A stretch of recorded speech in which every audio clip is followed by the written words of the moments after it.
Hello, my name is Allison Warner. I'm the Chief Editor of Orthodontic Products. Thank you for joining us for today's episode of In the Sterilization Room with Jackie, where we talk to infection prevention expert Jackie Dorst about what you need to know to keep the orthodontic team and patients safe during the COVID-19 pandemic and beyond.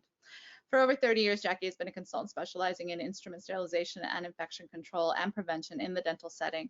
She has degrees in microbiology and dental hygiene and has been a featured speaker at the American Dental Association and the American Association of Orthodontists. Good morning, Jackie, or afternoon. I don't know where we are at this point. How are you doing? Hi, Allison. And you're right. It's a little bit confusing when we're across 3 different time zones. And as we put together all of our information, because the attendees in here, the viewers, they don't realize that we probably spend an hour or two discussing all of the latest events prior to us saying, okay, push the record button and let's record this video. Yeah, exactly. Because we discuss about what's the most important to the orthodontic offices that are listening to this. And we've certainly, over the year and a half that we've been doing these In the Sterilization Room videos, had a lot of late breaking, changing information. Yeah, no, exactly. So with that in mind, in the last month, there was actually a change to CDC guidance for dental practices. Now, the change related to aerosol-generating procedures, right, Jackie? Correct. The last document from CDC that referenced dental offices specifically was published by CDC on December the 4th. Right. Now, with all the avalanche of pandemic information, that seems almost like history, ancient history even, but it's still a good document with basic information to prevent disease transmission in the dental office during this airborne disease pandemic with it. And in the guidance, what CDC had said in the December the 4th document was to avoid all aerosol generating procedures for all patients during the pandemic. And now, as we have seen infections go down with the vaccination rate and practices opening up more, then CDC changed that guidance to delete the avoid aerosol generating procedures for all patients and say that aerosol generating procedures should be limited for COVID-19 infected patients or patients that were symptomatic. So that would mainly refer to like a dental office or an oral surgery office that might have to see an emergency patient. That had to have needed dental treatment with it, versus orthodontic offices, we can usually delay orthodontic treatment until a patient's outside that 10 or 14 days of infectious period, or we can do something or have the patient do something that gets them comfortable, as we've referred to often, the comfort appointment with a patient. During the closure of the pandemic, we even did some drive-by orthodontics where the assistants might go out and clip a pokey wire or give a patient wax or whatever we needed, orthodots, to get them comfortable until they were non-infectious. So that was a change. I think many ortho offices and dental offices had, with caution, were using aerosols during the last year of the pandemic with it, and using that high volume evacuation and all of the mitigations that we can provide for safe patient care and for safety for the orthodontic team. Yeah. Well, with that in mind, we actually seem to be on the cusp of a major wave in this pandemic, a new one. What do the new numbers mean for orthodontists? Well, I get up every morning and look online and look at the infection rates and the vaccination rates with it. And now let's put it in a time frame. May 13th is when CDC said all fully vaccinated people can now go about their daily lives without a mask on. And oh my gosh, what a celebration that was. However, what has happened is there've been two factors that have played into this. In public, I've noticed that the majority of people are not wearing a mask. And even in the area where I live, we weren't at that 70 to 80% for herd protection. So there were probably a lot of people that were unvaccinated that were not wearing masks also. So we lost the public wearing of the mask and the protection from that. Yeah. And at the same time, we had this new variant of the COVID-19, the virus that causes it. It's referred to commonly as the Delta variant. Right. And this Delta variant is much more highly infectious than the original virus was. So as people started to gather together in public areas and were no longer wearing masks, and then the addition of this highly infectious Delta variant, then there has been an uptick in infections. And as I looked at the CDC, and I also used the Johns Hopkins website for checking those daily numbers, I find the Johns Hopkins, I like their Delta data, or excuse me, their COVID-19 data in motion video. It's a 2-minute video that each day gives the new infection numbers, the new vaccination numbers, both for the US and internationally. And then I can scroll down the page and I can go to regions on it. And in the regions, I can click on each state that I have interest in. And when I click on Florida, the state that I'm in, as many people have heard on the media, we have the highest infectivity right now in the United States. Right. 1 out of every 5 infections of COVID-19 is from Florida at this time. So big increase in infections. So with this increase in infections, it's geographically located. So in Florida, I have a large increase in infections, but in the Northeast, the infections are much lower. And that's one of the things that both CDC and OSHA, as they provide guidance during the pandemic, is that dental offices, orthodontic offices, should be aware of the transmission that is occurring in their local area. So I would highly encourage orthodontic practices to at least once a week check this Johns Hopkins website. And if you'll bring up the photo, you can see where they can actually go to each state, click on their state, and then they're going to see the bubbles. And the bubbles are going to indicate what's the infectivity in your county.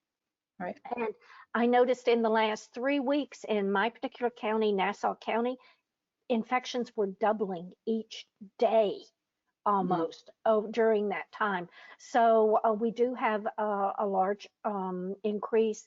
The ICU rooms are full at the hospitals, and the public health is issuing a lot more precautions and encouraging mask wearing at this time.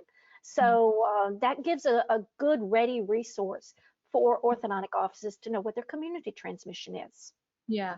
Well, and just so people know that the resource is called the Johns Hopkins University of Medicine Coronavirus Resource Center, and we'll have a link. You'll have our, but we'll put it up again right now for that as well. Well, Jackie, excuse me. Okay. So Jackie, you're talking about the importance of knowing your community numbers and still doing screening. Now, this all ties into a new document put out by the ADA to its members in the last couple of weeks. The document titled Update to Office Procedures During COVID-19. It's really easy to use. It's a really easy read, and includes a checklist of all the things that dental and orthodontic practices should be on top of, especially now with this increased COVID infections. Well, you're exactly right. And when the orthodontic offices, you're going to need to access this through the ADA member site. It's only available to ADA members. But I really like the 9-page document because it was easy to use and organized in the format that it presented. And in the bullet points at the very beginning of the document, it said the important things are to know what your local conditions are. And that's what we just talked about. Where can you go to find out what's your infectivity rate? What's the vaccination rate in your area? And then it also includes that you need to know how safe is your building. And that refers to the ventilation system, the heating and air conditioning system is. So look at your physical facility and know how does that help you to control spread of infection that could occur from patients and team members flowing throughout your orthodontic practice. And then the next item in there was what staff health. And so, do you have any medically compromised team members? I know one office that I visited recently where they were doing a sterilization room remodel. One of the team members had had breast cancer, had surgery and chemotherapy. So she was immune compromised at that time, yet she's a chairside assistant with those great hands that is such a valuable team member. So we need to provide all protection for her that we can during this time. And many times the vaccine may not be effective for some immune compromised people or people that have gone through chemotherapy. So they need to know what's their status and what type of protection. So she would be wearing like an N95 respirator at all times, caring for patients to have that extra protection with it. And then any other factors that could affect the disease transmission for this airborne disease in your office. And one of the emphasis that was placed in this document and relates to several calls that I've had from orthodontic offices in the past 2 and 3 weeks is screening. Screening both of patients that come into the office, of parents that want to come into the office with their, maybe if they're bringing their child to the office, delivery people, and of course, continued screening for all of the staff. And that's where we're fatigued, we're weary now. We'd like to be able to dismiss this, but both the ADA document and CDC and OSHA all recommend that continued patient screening. You know, we talked about the emergency temporary standard a couple of episodes ago, and in that OSHA emergency temporary standard, one of the options for an orthodontic office to be excluded from that was that they continued patient and employee screening with it. So this ADA document includes the information on that. So continuing your screening exempts you from that OSHA ETS standard. Well, and on the screen, actually, for the variant, for the Delta variant, the symptoms are a tiny bit different. You're exactly right, Allison. You know, we all heard fever, that dry cough, aches, and then of course the unique symptom for COVID-19 is loss of taste or smell. However, with the Delta variant, the 3 top symptoms now seem to be runny nose, sore throat with it, and including that loss of taste or smell with it, and then a headache. I've had so many people that I've known personally who've had the Delta variant infection, and they go, oh my gosh, it was the worst headache that I've ever had. It felt like a migraine with it. So we need to include those symptoms. Now, do you have to continue doing your temperature checks? You could probably discontinue your temperature checks at this time. It's still recommended by CDC for staff members when they come in, but you can self-monitor yourself. You don't have to do that when you come in the door at the office. Everybody could do it with a text message or a self-monitoring, both for patients and employees as you come in. So have a simple format of either it's a printed sign, do you have any of these symptoms, and maybe put pictures, emoticons on there to grab attention with it.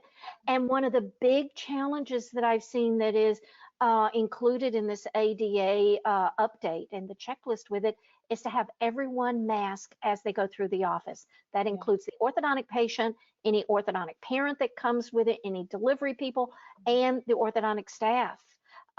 We need to continue to wear a mask because of the high infectivity of this variant. Even if you're vaccinated, there's the risk of a breakthrough infection. So adding on the mask gives you that extra layer of protection to prevent this highly infectious Delta variant having a breakthrough infection with it. So those were the good preliminaries in this new pandemic checklist from the ADA. Oh, that's great. Well, it sounds like it'd be a really good resource, and just checklists are always a good thing. Yes, and easy to use. You know, one of the things that I liked about the ADA document was they gave you action items. And there were only 6. 6 is easy to manage with it. And it includes what we've already talked about: evaluating the physical facility, looking at employee health status, how many vaccinated team members do you have, unvaccinated team members, what's the protection that needs to be provided, and that community transmission with it. So important things, and it included in the ADA manual that OSHA mandates, even with it, staff training, doing repeat assessments. So using the checklist that is included in there gives you a way to either weekly or monthly, depending on how quickly the circumstances are changing in your community with it, to do that repeat assessment and have that documentation that you can store in your files. And then having a written log of any incidents. Did you have a team member that acquired an infection? Do you have a written description of that? And then a written version of your infection plan with it. So it's comprehensive and easy to use. And we all like that easy button, right? Exactly, exactly. So yeah, so if you're a member of the ADA, please go download this document. It'll probably save you a lot of time and worry. So thank you, Jackie, for walking us through that. And check back with us soon for the next episode of In the Sterilization Room with Jackie. In the meantime, to catch up with past episodes or to check out the latest orthodontic industry news, visit our website at orthodonticproductsonline.com. Until next time, take care and stay safe.